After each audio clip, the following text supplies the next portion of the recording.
Jadi terima kasih. Saya juga nak melanjutkan sedikit lagi daripada apa yang saya sebutkan pagi tadi, iaitu dari segi pembayaran pengambil alihan ini yang akan dibuat kepada dua syarikat yang mengendalikan EES sebelum ini, iaitu Beta Tegap dan juga Etes Sdn Bhd. Sebab saya tanyakan tadi bahawa apakah pengiraan itu akan diambil kira daripada 717 juta. Sebab 717 juta yang telah pun disebut, yang walaupun saya katakan bahawa sepatutnya tidak sampai 717 juta, tetapi 717 juta itu akan mengambil kira 1081 kamera yang sudah pun dipesan daripada kedua-dua syarikat, oleh kedua syarikat ini, daripada syarikat pengeluar dia, pembekal dia, itu Reflect Holding, dan juga daripada Genoptic Robot 1081. Sedangkan yang baru operate, yang baru dipasang ialah 10 untuk fix dan 4 untuk mobile. Bermakna bahawa yang baru dipasang oleh kedua-dua syarikat ini ialah 14 kamera. Tadi yang berhormat Menteri Keuangan, Menteri Keuangan menyatakan bahawa syarikat baru ini bila dia ambil alih, dia akan pasang 310 kamera. 310 kamera. Maknanya kalau 310 kamera campur dengan 14 daripada 1081 itu, bermakna bahawa apa nak jadi 757 kamera yang sudah pun dibeli oleh dua syarikat sebelum ini. Bermakna bahawa kita ada berbaki 700. Apakah dengan 757 yang berbaki itu pun akan ditanggung oleh AES Solution ini dalam pengambil alihan oleh yang kerajaan ini ambil alih, kemudian akan bayar kepada syarikat ini sebagai ganti rugi kepada unjuran keuntungan yang bakal diambil dan juga daripada perbelanjaan yang telah pun dibelanjakan. Jadi ini yang saya fikir bahawa perlu diperjelaskan oleh pihak kerajaan dalam pengambil alihan ini. Sebab itu saya daripada awal bila disebut sebelum itu di dada akhbar dan sebagainya bahawa kerajaan akan ambil alih melalui penubuhan satu syarikat baru oleh kerajaan, EES Solution dan sebagainya, saya katakan sepatutnya dia kena gantungkan EES ni terlebih dahulu. Kena tangguh, kena hentikan operasi EES, kemudian beritahu secara resmi, secara spesifik kepada Parlimen apa yang perlu dibayar, diganti rugi kepada kedua-dua syarikat. Ini saya katakan bahawa sebab itu saya kata bahawa Dewan tak boleh meluluskan. Dewan tidak boleh meluluskan usul yang dikemukakan oleh menteri ini kerana kerajaan gagal untuk mengemukakan pertama sekali perjanjian, yang keduanya pengambil alihan ini, bagaimana pembayaran yang bakal dibuat. Ini memerlukan pembabitan kepada penggunaan wang rakyat yang besar. Jadi sebab itu bagi saya bahawa saya mohon pertimbangan daripada pihak kerajaan. Sebab saya juga nak tahu bahawa apa status EES sekarang ini, status EES. Sebab macam-macam saya katakan tadi bahawa kalau kita nak ambil alih, maknanya syarikat baru nak ambil alih, pengiraan dia maknanya kita kena gantung, kena hentikan semua operasi kamera EES yang telah pun dipasang. Sebab macam mana kita nak kira, nak bayar kepada kedua-dua syarikat ini nanti? Sebab saya katakan sudah tentu syarikat ini juga akan mengambil kira bahawa kami dah keluar saman ni, masih lagi belum ada perasmian rasmi dari segi pengambil alihan ini, masih lagi dari segi bilik operasi mereka dan sebagainya masih lagi dikendalikan oleh kedua-dua syarikat ini. Walaupun kerajaan mengatakan bahawa telah akan diambil alih daripada JPJ kepada polis, tetapi pengendalian secara teknikalnya masih lagi dikendalikan oleh kedua-dua syarikat awal sebelum ini. Jadi saya nak minta apa status EES kamera yang telah pun dipasang, dan juga saya nak minta juga penjelasan berkaitan dengan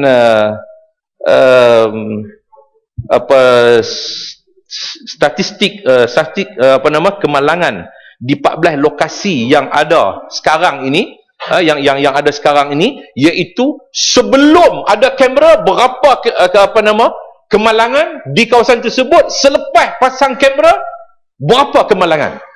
Sebab ini masih belum dapat diberikan secara konkret oleh pihak kerajaan. Kerajaan kata hanya sebelum ini diberikan jawapan pada saya, kita telah berjaya mengurangkan sejak kita pasang ni, iaitu mengurangkan saman ataupun mengurangkan, dia bukan mengurangkan kemalangan. Dia kata bahawa kita telah berjaya mengurangkan saman. Jadi tak ada satu statistik yang menunjukkan bahawa mengurangkan kemalangan. Sebab itu saya nak minta bahawa, sebab kerajaan dulu mengatakan bahawa bila di tempat-tempat yang mereka pasang ini ialah tempat yang dari segi kajian polis, MIROS dan sebagainya, ini kawasan kerap berlaku kemalangan. Jadi kita nak tahu lah, sebelum dipasang berapa kemalangan, lepas dipasang sekarang ini yang terakhir berapa kemalangan yang berlaku. Sebab kita kena tunjuklah berapa turun naik dari segi kemalangan di kawasan tersebut. Jadi sebab itu saya minta statistik ini untuk dibekalkan kepada saya. Kemudian tentang keadaan status saman ni, macam saya sebutkan tadi, bahawa sekali lagi saya nak sebut tentang status saman ni. Apa jadi sekarang ni? Sebab saya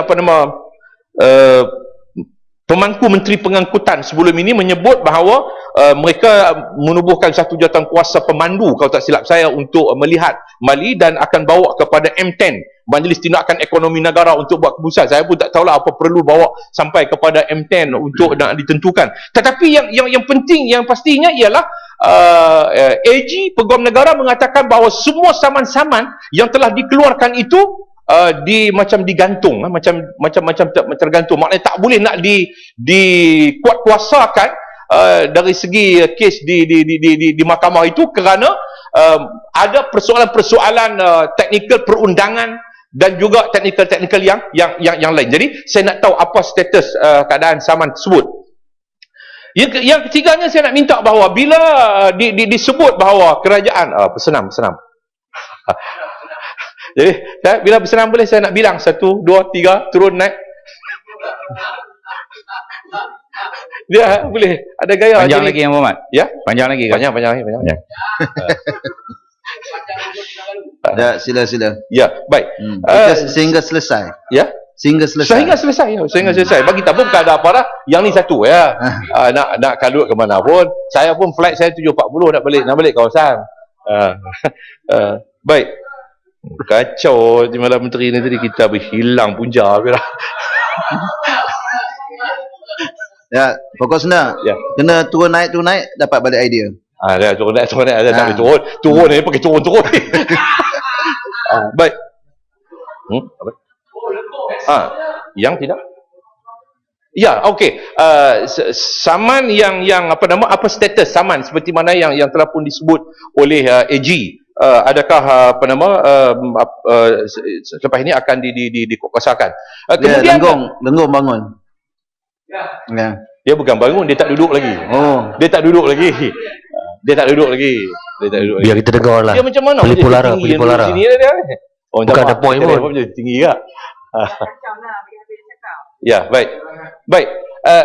Kerajaan mengatakan bahawa dia minta rakyat sejak jadi ketua perangan ni macam ni pula. Orang yang disaman itu bayar segera, iaitu kita bagi kerajaan kata dia bagi diskaun 150 kalau tak silap saya, tak silap ingatan saya. Baik, saya nak tanya bahawa macam mana orang yang dah bayar dulu 300 adakah kerajaan nak bayar balik? Depa tu yang dulu tu sebelum diberikan tawaran untuk diskaun 150 ni, tapi ada yang mereka dah bayar 300 compound tu, maknanya yang dah bayar 300 tu, adakah kerajaan nak bayar balik balance 150 kepada depa? Jadi sebab bagi saya bahawa itulah sepatutnya keadilan yang harus diberikan kepada semua orang, termasuk kepada orang yang dah bayar sebelum daripada tawaran 150 ringgit. Jadi sebab yang bayar saman pun daripada 900,000 hanya 100,000 saja bayar saman. Daripada 900,000 lebih yang saman yang dikeluarkan sampai 13 November baru-baru ini 900,000 lebih, tetapi yang dibayar, saman yang dibayar hanya 100,000 saja. 103,000 begitulah. 100,000 maknanya 900, yang 800,000 lagi tak bayar. Jadi 100,000 yang bayar tu ialah termasuk mereka yang bayar sebelum daripada tawaran 150 ini, diskaun 150. Jadi adakah kerajaan sedia untuk bayar balik baki lagi 150 itu kepada mereka kerana mereka telah bayar lebih yang sepatutnya kerajaan dah tawar sebelum daripada itu. Yang keempatnya, saya nak minta penjelasan daripada pihak kerajaan ialah tadi disebut kepada saya, disebut oleh menteri bahawa kemalangan banyak dan sebagainya. Jadi kemalangan makin meningkat. Saya bersetuju. Sebab itu saya daripada awal isu ini berbangkit, saya katakan bahawa betul kemalangan meningkat. Kita kena lakukan sesuatu untuk mengurangkan kadar kemalangan jalan raya, khususnya kadar kemalangan maut. Tetapi apakah dengan kamera, pasang kamera ES ini merupakan jalan penyelesaian untuk kita mengurangkan kadar kemalangan. Baik. Saya nak jawab dengan jawapan kerajaan. Dengar betul-betul. Baik.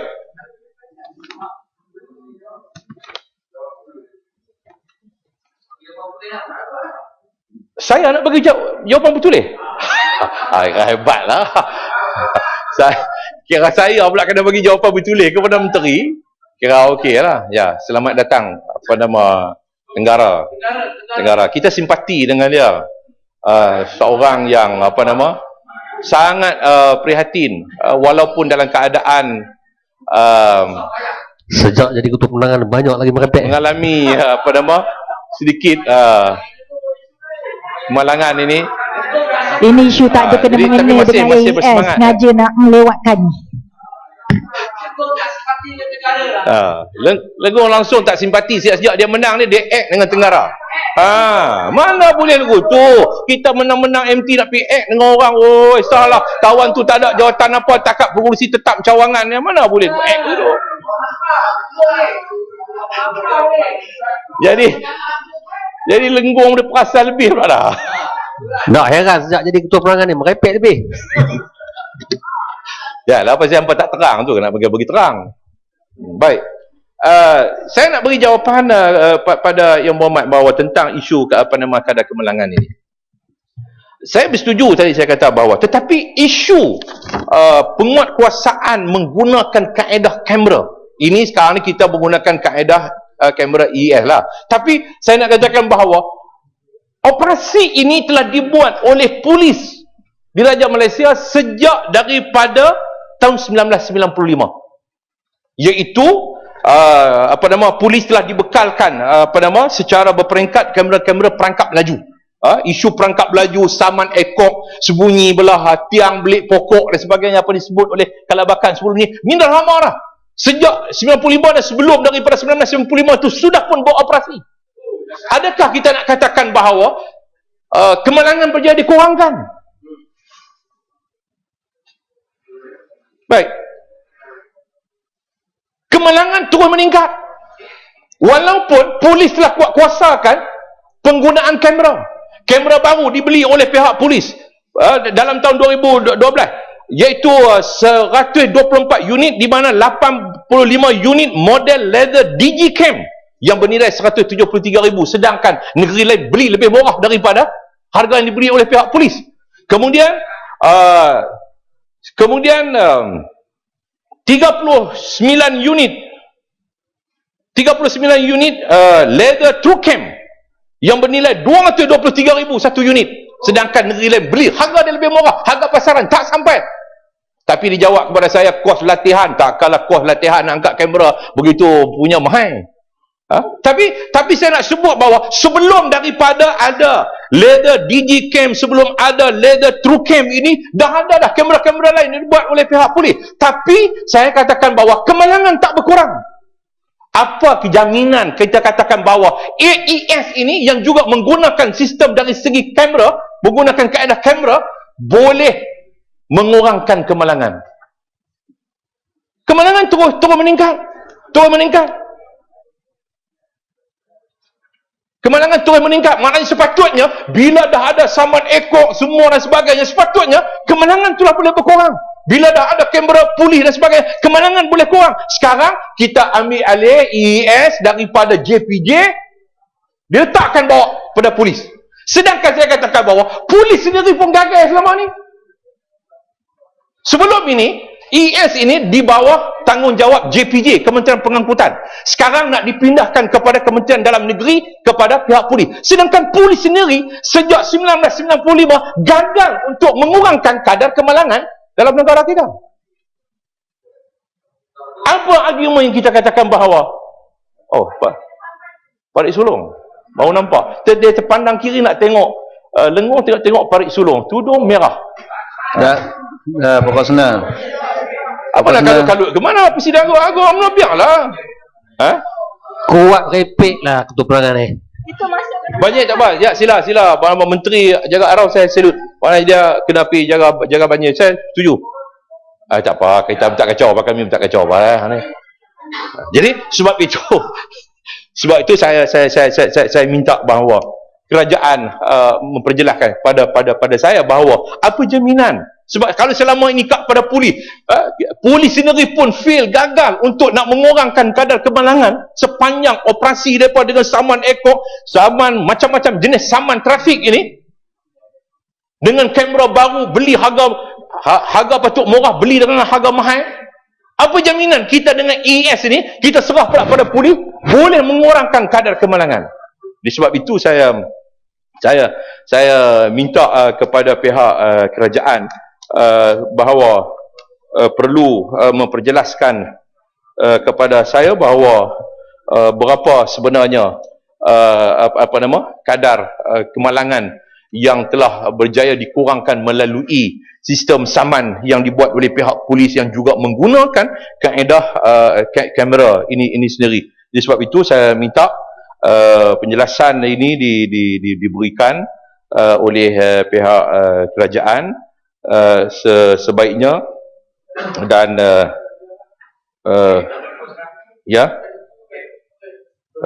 dapat memberikan satu kepastian kepada kami semua. Dan saya tidak bersetuju untuk Dewan hari ini meluluskan ini kerana tanpa memberikan kepada kami bahawa apa perjanjian yang telah dibuat dulu dan apa balasan ganti rugi yang akan dibayar menggunakan kaedah mana. Dan adakah saya nak minta juga pada hari ini, Datuk yang di-Pertua, iaitu